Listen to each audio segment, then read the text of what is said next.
नमस्कार दोस्तों। मैं पंकज कुमार आपके लिए लेकर आया हूं एक ऐसी भूतिया कहानी जिसे सुनकर आपकी रूह कांप उठेगी। आज की इस डरावनी रात में लाइट बंद कर लीजिए और तैयार हो जाइए एक ऐसे सफर के लिए जहां हर मोड़ पर छिपा है खौफ और हर आवाज में है एक अनजाना रहस्य। तो चलिए शुरू करते हैं ये खौफनाक कहानी। रात का समय था। आसमान में बादल छाए हुए थे और हल्की हल्की बूंदाबांदी हो रही थी। सड़क पर दूर दूर तक कोई दिखाई नहीं दे रहा था। बस एक ट्रक की हेडलाइट अंधेरे को चीरती हुई आगे बढ़ रही थी। उस ट्रक को चला रहा था राघव, जो पिछले 15 सालों से ट्रक ड्राइवर था। उसने देश के कोने कोने में गाड़ी चलाई थी, लेकिन आज की रात कुछ अलग लग रही थी। उसे अंदर ही अंदर एक अजीब सा डर महसूस हो रहा था। राघव को अपने मालिक ने एक जरूरी सामान पहुंचाने के लिए एक सुनसान जंगल के रास्ते से गुजरने को कहा था। यह रास्ता छोटा था, लेकिन बहुत कम लोग इस रास्ते से जाते थे।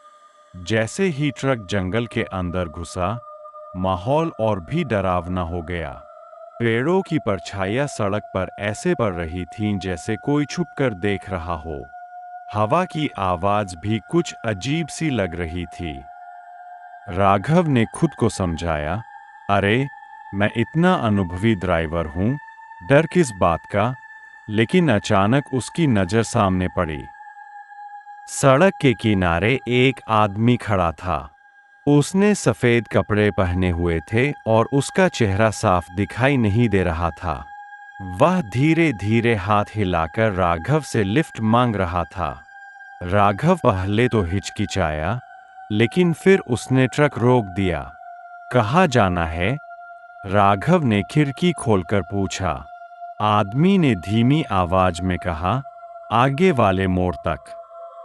उसकी आवाज में कुछ अजीब था, जैसे बहुत दूर से आ रही हो। राघव ने दरवाजा खोल दिया और वह आदमी चुपचाप आकर बैठ गया। कुछ देर तक दोनों चुप रहे। फिर राघव ने बात शुरू की, इस समय यहाँ क्या कर रहे थे? आदमी ने कोई जवाब नहीं दिया। राघव ने उसकी तरफ देखा। उसका चेहरा अब भी अंधेरे में छिपा हुआ था। अचानक ट्रक के अंदर ठंड बढ़ने लगी। राघव ने खिड़की बंद की, लेकिन ठंड कम नहीं हुई। भाई, आपका नाम क्या है? राघव ने फिर पूछा। इस बार आदमी ने धीरे से सिर घुमाया। उसका चेहरा देखकर राघव के रोंगटे खड़े हो गए। उसकी आंखें पूरी तरह काली थीं और चेहरा जैसे जला हुआ था। राघव घबरा गया, लेकिन उसने ट्रक रोकने की हिम्मत नहीं की। आदमी ने फिर कहा, बस आगे मोड़ पर उतार देना। अब उसकी आवाज और भी डरावनी हो गई थी। जैसे ही ट्रक मोड़ के पास पहुंचा, आदमी अचानक बोला, यही रोक दो। राघव ने ट्रक रोका, लेकिन जैसे ही उसने दूसरी तरफ देखा, सीट खाली थी। आदमी गायब हो चुका था। राघव का दिल तेजी से धड़कने लगा। उसने तुरंत ट्रक आगे बढ़ाया। कुछ दूर जाने के बाद उसे एक ढाबा दिखा। उसने ट्रक रोका और अंदर चला गया। ढाबे वाले ने उसे पानी दिया और पूछा, क्या हुआ? बहुत डरे हुए लग रहे हो। राघव ने पूरी बात बताई। ढाबे वाला कुछ देर चुप रहा, फिर बोला, तुमने उसे देख लिया? किसे? राघव ने घबराकर पूछा। ढाबे वाला बोला, वो कोई इंसान नहीं था, वो एक आत्मा है। कई साल पहले इसी मोड़ पर एक ट्रक का एक्सीडेंट हुआ था। उस हादसे में एक आदमी की मौत हो गई थी। कहते हैं उसकी आत्मा आज भी रात में लिफ्ट मांगती है। राघव के हाथ कांपने लगे।